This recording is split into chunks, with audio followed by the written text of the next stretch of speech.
যে গণতন্ত্রের জন্য লড়াই করেছি, যে গণতন্ত্রের জন্য শহীদ আবু সাইদ জীবন দিয়েছেন, মনে করেছিলাম অন্তর্বর্তীকালীন সরকার এসে সাথে সাথে সেই গণতান্ত্রিক ব্যবস্থা চালু করবে, কিন্তু তারা নির্বাচন দিতে শুধুই গড়িমসি করছে।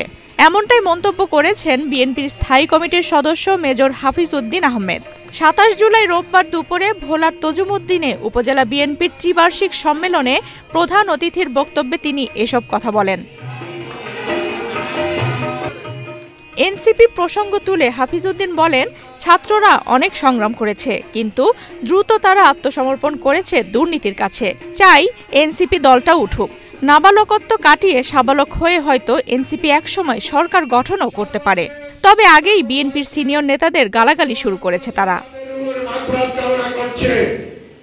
তিনি সব রাজনৈতিক দলের প্রতি শুভকামনা জানিয়ে বলেন, কোনো রাজনৈতিক দলের প্রতি বিএনপির বিদ্বেষ নেই। নির্বাচন যেদিনই হোক বিএনপি প্রস্তুত আছে, জনগণও প্রস্তুত। সুতরাং যারা ফ্যাসিস্ট হাসিনার বিরুদ্ধে লড়াই করেছে তারা সবাই আমাদের বন্ধু। ওদের স্বপ্ন পূরণে পাশে থাকতে পেরে আমরা গর্বিত।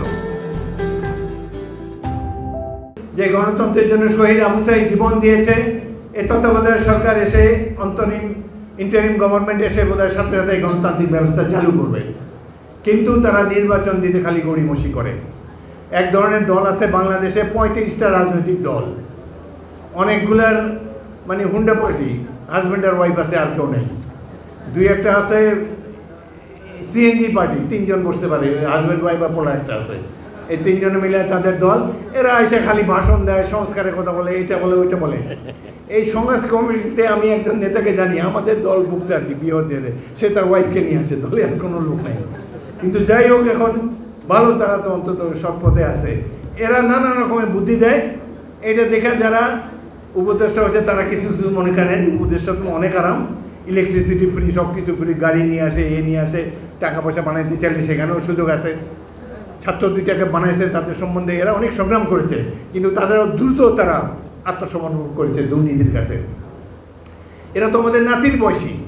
এই দলটা উঠুক, আমরা চাই এই দলটা, যেহেতু তারা তরুণ, আস্তে আস্তে প্র্যাকটিস করুক, ধীরে ধীরে। একসময় তারা রাজনীতিতে বয়স হলে নাবালকত্ব কাটিয়ে সাবালকত্ব উপনীত হয়ে তারা আবার সরকার গঠন করতেও পারে এক সময়। আমাদের শুভকামনা থাকলো। বাট এত আগে বিএনপির সিনিয়র নেতাদের গালাগালি করার কোনো দরকার নেই। It doesn't look nice. যাই হোক, আশা করব এখন বর্তমান সিচুয়েশন হলো যে আমাদের প্রধান উপদেষ্টা জনাব প্রফেসর মোহাম্মদ ইউনূস, বিখ্যাত, জগৎ বিখ্যাত ব্যক্তি, ভালো মানুষ। তার প্রথমে ইচ্ছা ছিল না, এখন তিনি নির্বাচন দিতে চান। লন্ডনে আমাদের নেতার সাথে বৈঠক করেছেন, তারপর তিনি ওপেন হয়েছেন, নির্বাচন দিতে চান। কিছু কিছু উপদেষ্টা আবার তাকে ভুল বুঝায়। আর ছাত্ররা তো আছে যে আমরা একটু সাবালক হইলে আমরা কমিটি করতে পারি না, এটা করতে পারি না, এখনও তাদের রেজিস্ট্রেশনই হয় নাই, তো তোরা কীভাবে ক্ষমতা যাবি রে ভাই? নিশ্চিন্ত থাকেন, আপনারা যদি দলের প্রতি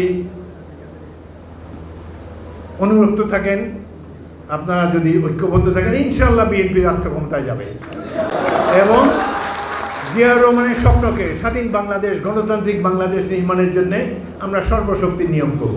আমরা নেতাকর্মী সবাই নিজেকে সংশোধন করুন। বিএনপির ভবিষ্যৎ আপনাদের হাতে। এই নির্বাচনে আমাদের যেতে হবে, পরবর্তীতে একটা সুন্দর দেশ গড়ার জন্যে আমাদেরকে পরিশ্রম করতে হবে। সবার উপরে দেশ। আমাদের নেতা জিয়াউর রহমান বলেছেন সবার উপরে দেশ। তিনি আজ নাই, কিন্তু তার আদর্শ বাংলাদেশের জাতীয়তাবাদ এখনও আছে। অথচ এখানে একসময় একদলীয় শাসন ঘোষণা করা হয়েছিল শেখ মুজিবুর রহমানের নির্দেশে। পরবর্তীকাল তার কন্যা ইতিহাসের সকল নিষ্ঠুরতার সীমা অতিক্রম করে গিয়েছেন।